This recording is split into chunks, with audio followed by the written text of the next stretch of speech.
这里是中国最偏远的少数民族山区，接壤巴基斯坦、阿富汗、塔吉克斯坦，这也是中国海拔最高的县城之一。我好奇，雪山环抱的瓦恰乡其令人叹为观止的景象背后有怎样的故事？被称为中国唯一白种人的塔吉克族，他们在这一片荒凉又壮美的土地上过着怎样的生活？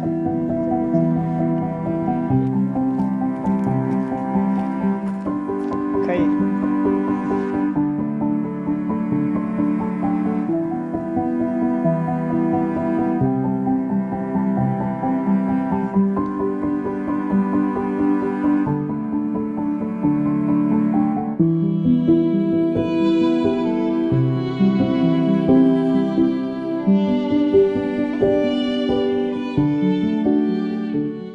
大家好，我是阿树，我现在在塔县，它是国内接壤国家最多的一个县城哈。我刚来到这里的时候，就是看什么都新鲜，听什么都新鲜。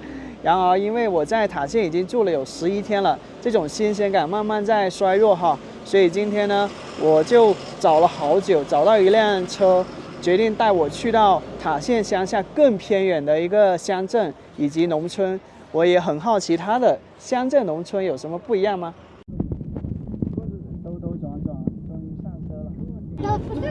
我要哭了！上车以后，我才发现司机不是走盘龙古道去瓦恰乡的，他是走613县道去瓦恰乡的。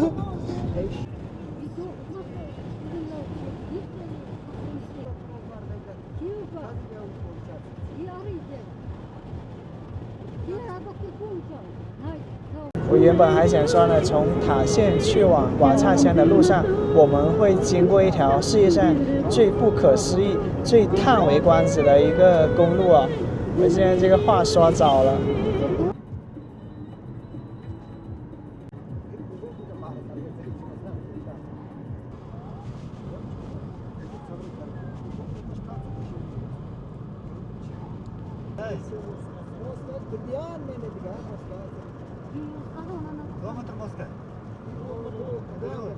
窗外就是塔什库尔干河了，它在有的地段像一个湖泊那么宽。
哇，这个波光粼粼的班迪加尔湖啊，像这个碧蓝的一个翡翠一样的颜色，非常漂亮。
它跟赛里木湖不是一个美感啊，它是那种荒凉中带着一丝秀美。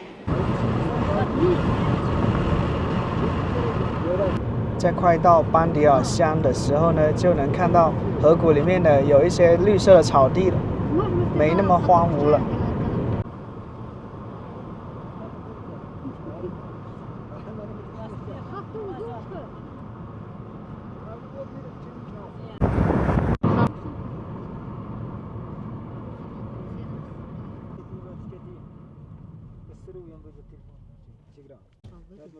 前面到了花儿为什么这样红景区啊。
现在就正式进入瓦恰乡了。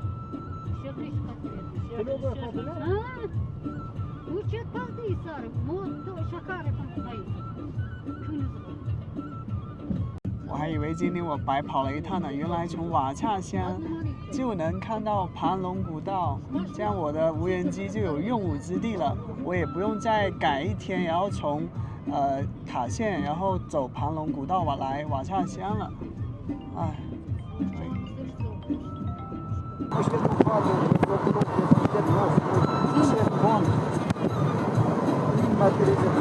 从塔县来瓦恰乡一路上哈，我们是沿着一条河谷去前进的，也就是县道613啊。为什么这个县城是处在瓦恰乡的位置呢？我来到这里，我理解了，因为这里的话，它的河谷足够宽广，可以有农田，而且呢，它有这个河流经过。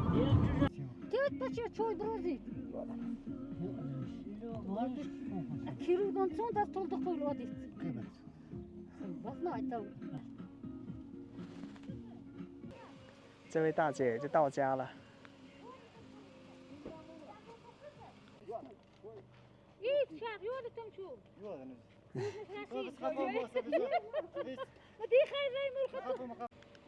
哇，你看这个山长得很奇特，像一个一个的那个风铃啊，长在它那个山头上。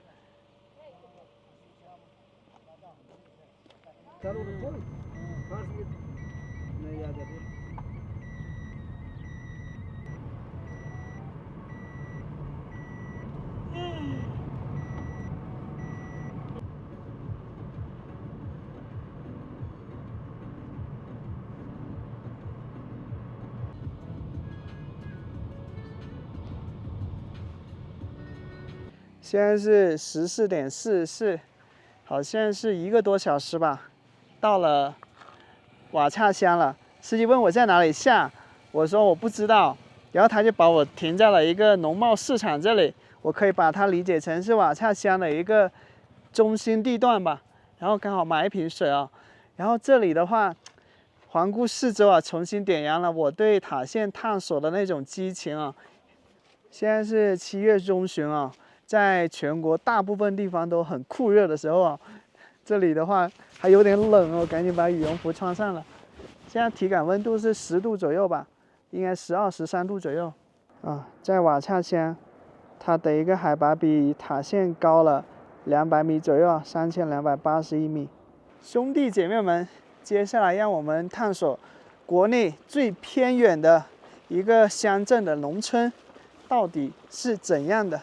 在瓦恰乡到处都有边境的一个字眼啊，现在看到一个打扫卫生的一个大娘身上穿的一个衣服，她的袖子上写的是边境员，而一辆这个男子他骑着一辆摩托车路过，他的那个邮箱那里写的是边境巡逻，而这里的派出所呢，它写的是瓦恰边境派出所。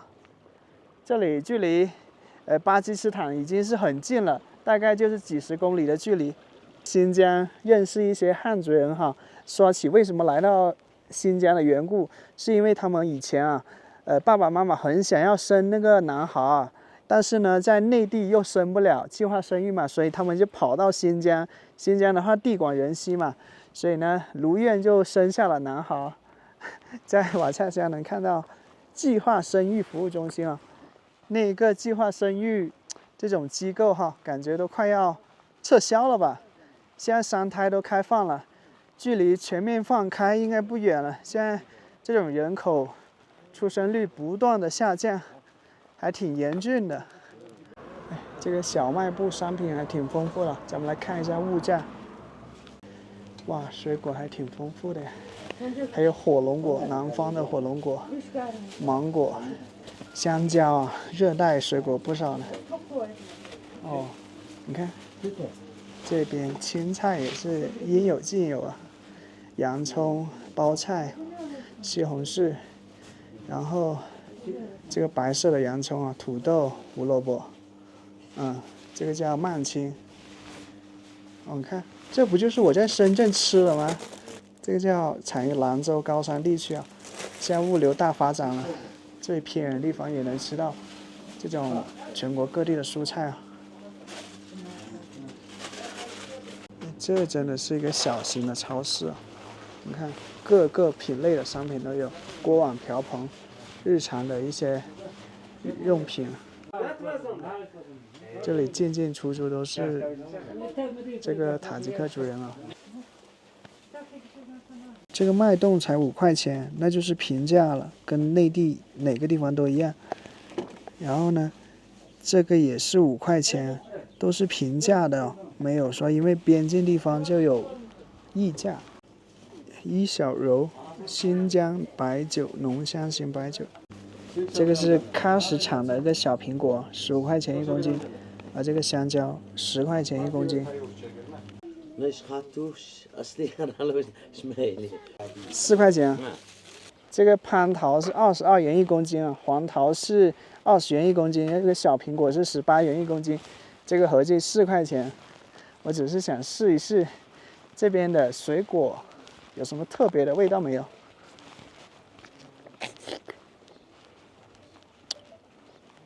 不是很甜，我吃到了蟠桃好像都没有很甜的，它果肉是挺烂的，软烂的，味道一般。我试一下这个黄桃，这个黄桃它不是那么甜，但是挺好吃的，它的口感很结实，一种清甜的感觉，挺好吃的这个黄桃。再来试一下这个小苹果，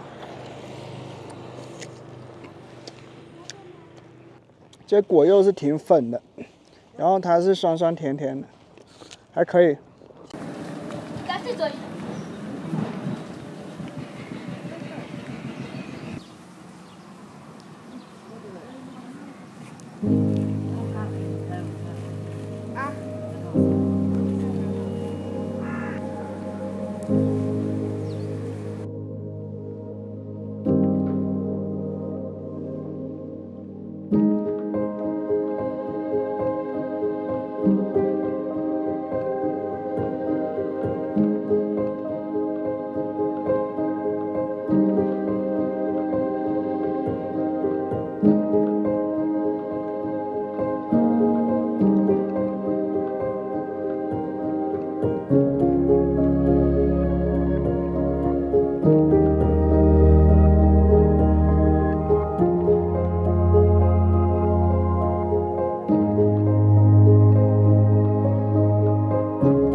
刚才航拍看到这个狭长的谷地里面都分布着一些村落，而我现在要去的村落叫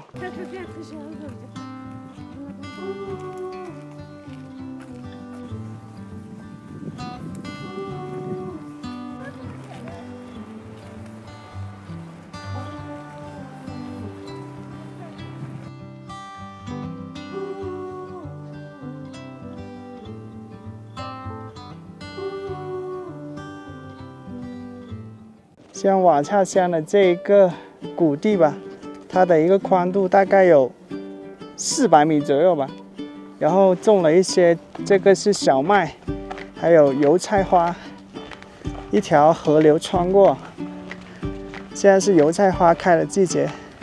2个妇女穿着的鲜艳的服饰，走在这种裸色的山丘之间啊，还挺有画面感的，挺像油画的。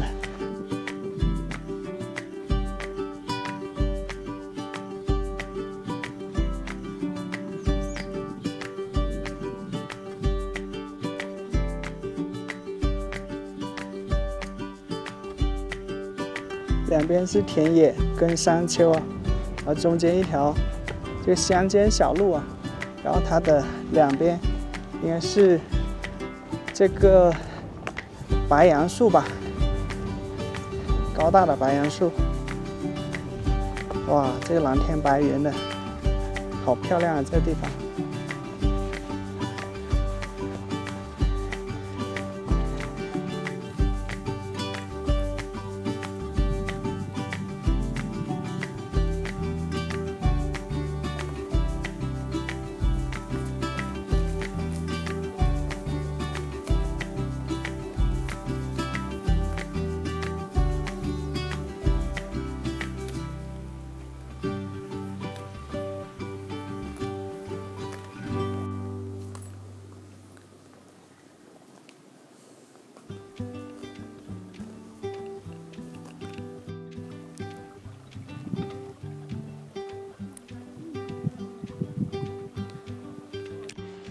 您做的这个是什么？裤带。哦，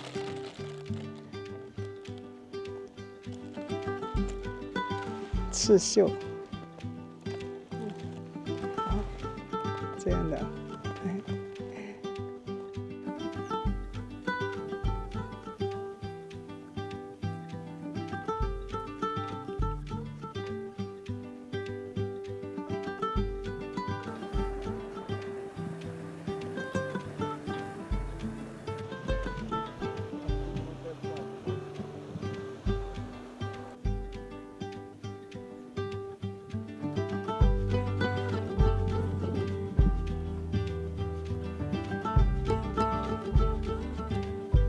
像刚才那边的田地里面，从那个水库里面抽这个水管水，然后来灌溉这个农田啊。农田里面种的是土豆，然后还有这个青稞，然后那个你看那个油菜花不是他们种的，是这种野生的。那个大哥说的，就是等于是杂草的一种啊。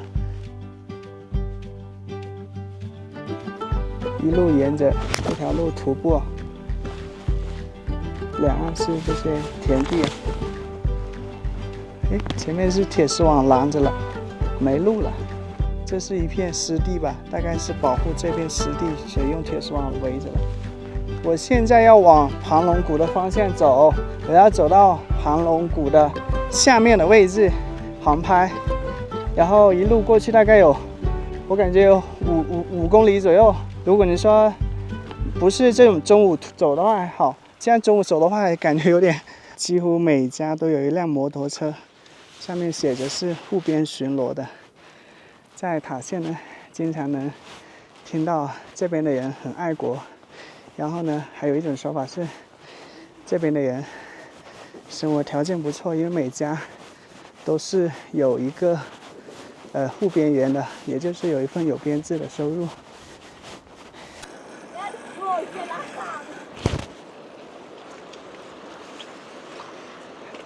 你好，对，在这条河是什么河，你知道吗？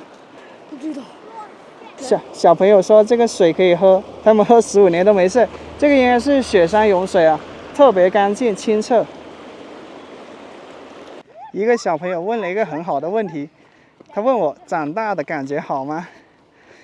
兄弟姐妹们，给点你的看法，好还是不好？我问这些小孩子，我说你们是喜欢塔县还是喀什？他说他喜欢深圳，然后因为他说是喀什也好，或者是塔县也好，或者是这个瓦恰也好，都是深圳原建的一个地方嘛，所以他们对深圳有一种情怀在那里，而且他还知道这个深圳是中国改革开放的窗口。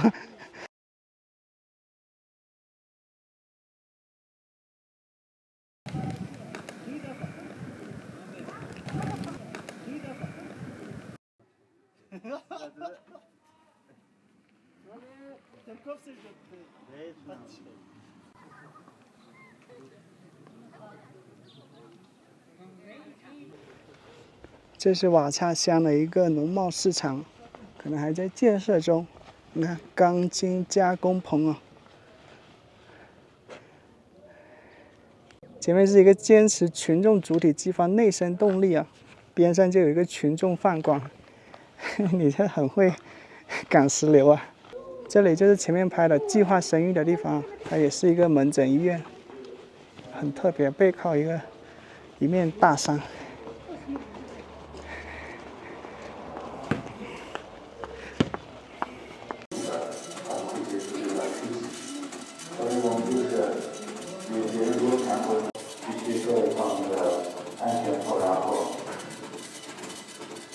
刚才拍到一张照片，好漂亮呀！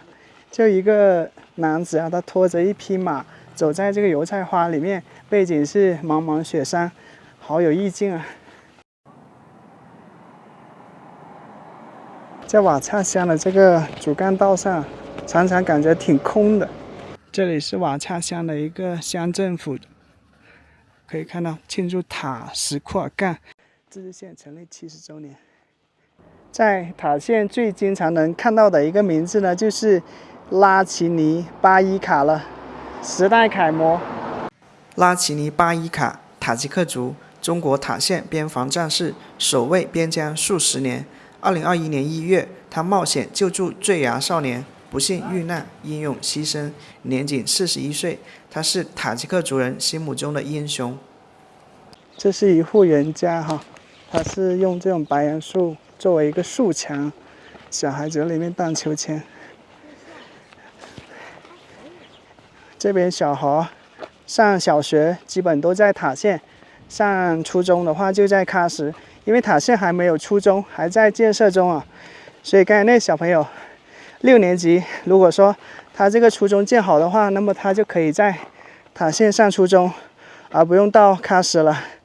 然后这个瓦恰乡呢，因为太小了，没什么就业岗位，所以爸爸妈妈都在塔县工作，他们就放学放假就回到瓦恰乡。哇，这里这个3300多海拔比在塔县说话喘得多。这里属于是边境啊，所以不知道是不是这个原因啊，每家每户呢都是用铁丝网围着的。但是同样是边境，我在云南的景洪市啊，那边的乡村呢，它的院子，它甚至连个门都没有，彻底的开放式的，它是那种傣族民居嘛。这里是一个加油点啊，你像这些摩旅的，包括自驾的游客，自驾盘龙古道的游客，来这里加油，便民加油点。我不知道你能不能看得清啊，对面的这个盘龙古道，闪闪发光的，地上的垃圾啊，一个扫把，一个热水壶。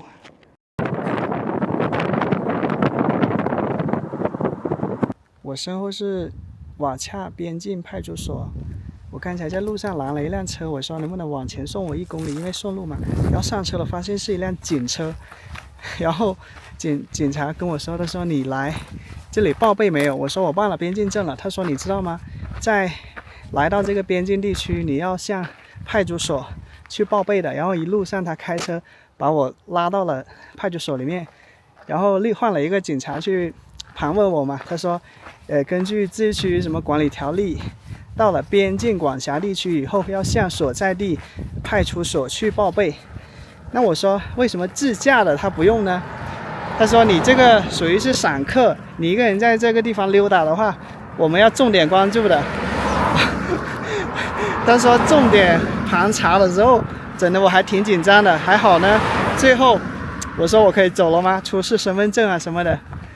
不管怎么说吧，就是派出所里面的警察也好，他们说话都挺温和的，就是有理有节吧，跟你说话。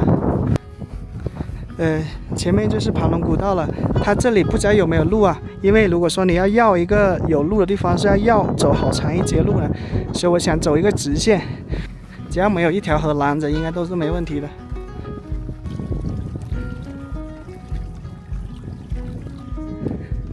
这是一片湿地啊，几个小朋友在河边踢球、游泳。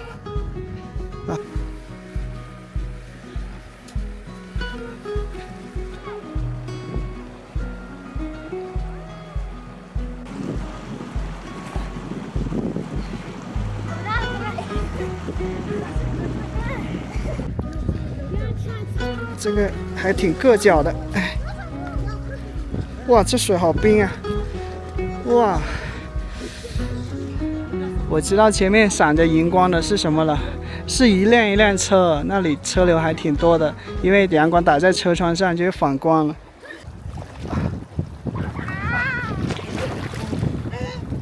我知道为什么这小孩游泳都是穿着一双鞋的，因为太硌脚了，这些地方。里面是一些鹅卵石啊，哎，我过去了再说一下这边关于玉石的故事。好羡慕这些小孩啊！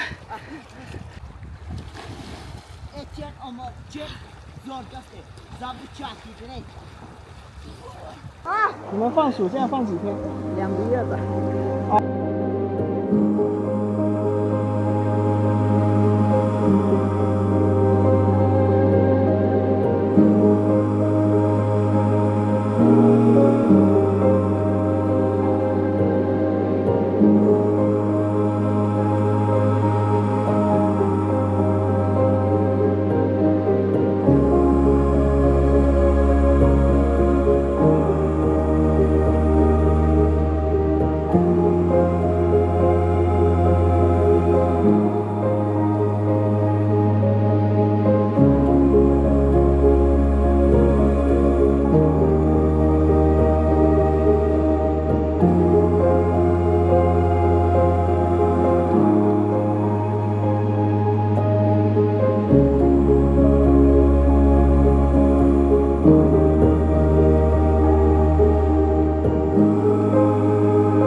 这里以前可能是河床吧，而且它这个沙子很特别，它像一个金粉一样的。这几个小朋友教我抄近路上盘龙古道。刚才航拍能看到啊，就在河岸边上有一大片这个林地吧，应该是为了防沙的。这是一片小沙丘，差点站不住。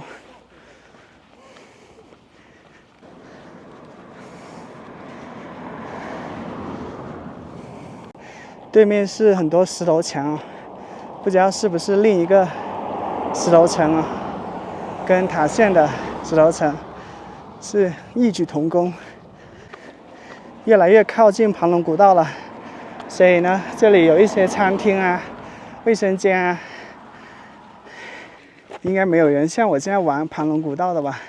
因为盘龙古道它是单行道，也就是只能从塔县开到瓦恰。而不能开车从瓦恰走盘龙古道到塔县，但是走路可以啊。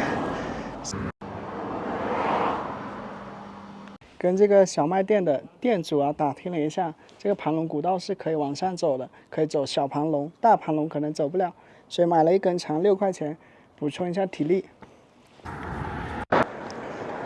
这个肠味道还可以啊。这是盘龙古道下的一些房屋啊，然后门口有国旗，还有一些毡房。我感觉这里如果不是这条盘龙古道，这里都没有房子，因为盘龙古道成为了一个景点以后，然后陆续这些地方也盖了一些房子。穆家乐接待户，大概就是家访接待吧。村民创收的路径啊，有一些是开司机，有一些是在景区做导游，然后还有是做餐饮、做住宿。这个爬坡的话，在高原还是有点吃力的。可以上去吗？可以。这个蓝天下的厕所，它是一个旱厕的，这里圈了有几十平米的地板，里面放了好多块太阳能板。现在的感觉跟我去年在爬四川大凉沙悬崖村的感觉类似啊，因为我为了拍到更多的这个钢梯啊，所以呢，我就一个口高了，我就不断的往上爬，就是铤而走险。没想到爬着爬着就爬到顶了，这是我一开始完全没想到的。然后现在呢，我为了拍到更多的这个盘龙古道，然后我也不断往上跑，就是你爬升的高度越高，它无人机能够飞的相对高度就越高。那边应该就是一些酒店了吧，有这种毡房式的，也有那种卡车车厢式的。这个太阳太晒了，紫外线强，我感觉脸上火辣辣的，我怕脸被晒伤了。即便我围着这个围脖啊，都能感觉里面火辣辣的，逆流而上，逆车流而上。有一位小男生告诉我，在过去啊，就在那个山的山上，就是有一些山人他挖了很多的那个盘山公路，就是像挖这个盘龙古道一样，然后就开车到那个山里面去挖掘那些矿，一卡车一卡车的把那个矿给运出来，当然是非法采挖，后来国家就给禁止采挖了，所以现在的话应该没那么容易进去这种采矿了。由此可见啊，像这里的话，玉石啊，还有一些矿物啊，还是挺丰富的。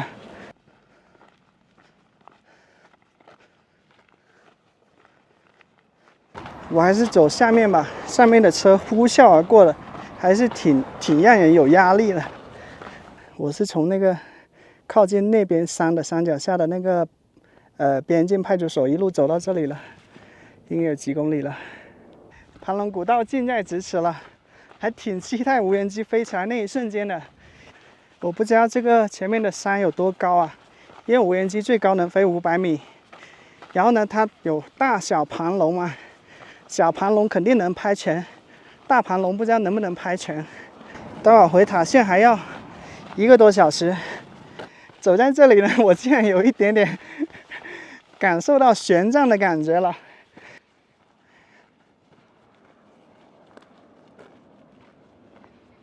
其实大家走盘龙古道呢，除了感受它这种气势磅礴之外哈，还为了打卡一个牌子，那个牌子写着今天你走过所有的弯路，从此人生一片坦途。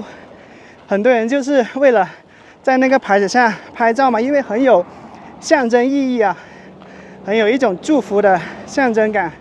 但是我没有走盘龙古道，但是如果我走到那个牌子的话，我算不算作弊？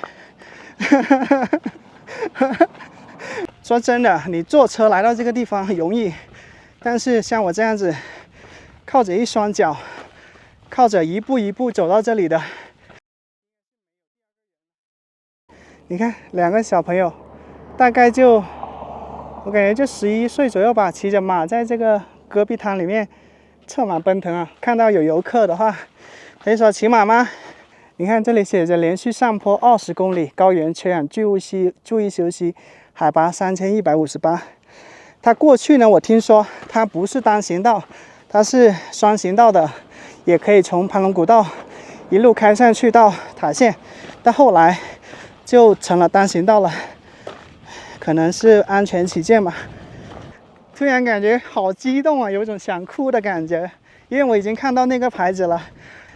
我是通过一双脚来到这个牌子上的，所以我希望这句话的祝福来得更猛烈一些也希望这句话送给屏幕前的朋友们，希望你们人生从此是坦途。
盘龙古道位于塔什库尔干县瓦恰乡境内，是连接瓦恰县与县城的一条扶贫公路。盘龙古道拥有数百个弯道，如巨大的游龙一般，盘旋在海拔约4200米的帕米尔高原上。蜿蜒曲折的道路和壮阔的地形地貌，形成了一道别具一格的风景。相传玄奘从此走过，是一条翻越昆仑山脊的要道。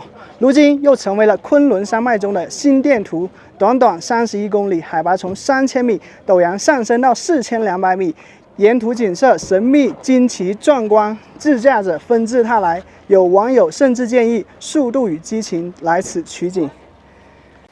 盘龙古道建设于2015年，并于2017年完工，历时2年。当时是为了连接塔县和群山包围的瓦恰乡。当我站在瓦恰乡看盘龙古道，我不由想的一个问题是，大家知道我是搭车走314国道并转613县道来到瓦恰乡的，既然两地早已通路，为何还要在巍峨群山之间修此弯道呢？原来帕米尔高原上的瓦恰乡冬季常常被大雪封山，交通十分不便。修建这条路不仅是为了方便当地居民出行，也是为了提高应急救援和物资运输的效率，尤其在恶劣天气条件下。大家知道塔县的位置挺重要的，地处边境地方，与3个国家接壤，分别是巴基斯坦、阿富汗、塔吉克斯坦接壤。修建这条道路也能提高边境地区的交通和军事保障能力。613县道虽然连接塔县和瓦恰乡，但年代久远，位置偏远，地形复杂，容易受到天气和自然灾害的影响，比如雪崩、塌方。而盘龙古道其设计考虑了多种地质和气候条件，提供了一条备用和辅助路线。起初呢，它只是当地居民出行才知道的一条路，后来自驾爱好者纷至沓来，由此呢，它意外地成为了一个旅游景点，也算为塔县的旅游业做出了贡献。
可以看到盘龙古道的海拔3213米，全长36公里啊！而且呢，它是有多个观景台的，龙回头观景台、大盘龙观景台，还有小盘龙观景台。我应该现在就处于这个位置吧，所以看起来飞。哦，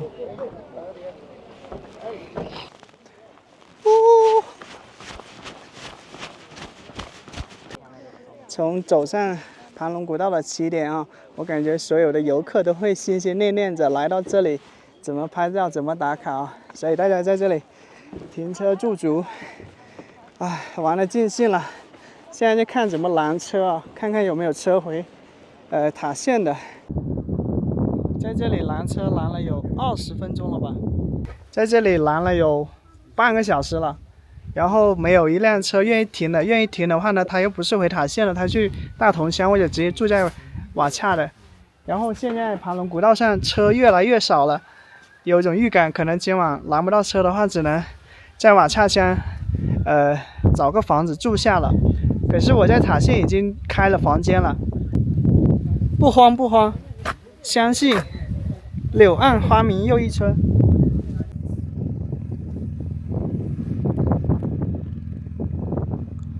又来了2辆车，最后的希望了。在盘龙古道都快没车了，就在最后关头啊！你看盘龙古道上基本没有车了。然后一个大哥要去和田，他也不知道经不经过喀什，我说经过，好高兴。所以人不能放弃希望。现在是晚上的9点钟了啊，然后呢，看一下班迪尔湖啊，它的这种显得跟中午的时候不一样，现在是很优美的感觉。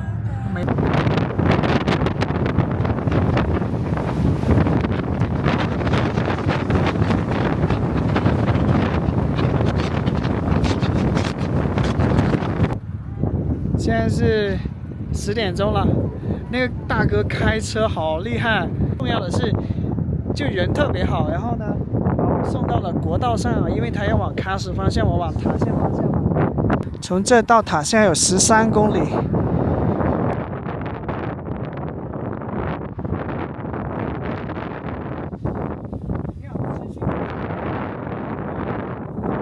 10点15分啊，坐了2趟顺风车，以上就是本期视频的全部内容，谢谢看到这里。如果你喜欢看，请帮我点赞、订阅我的频道。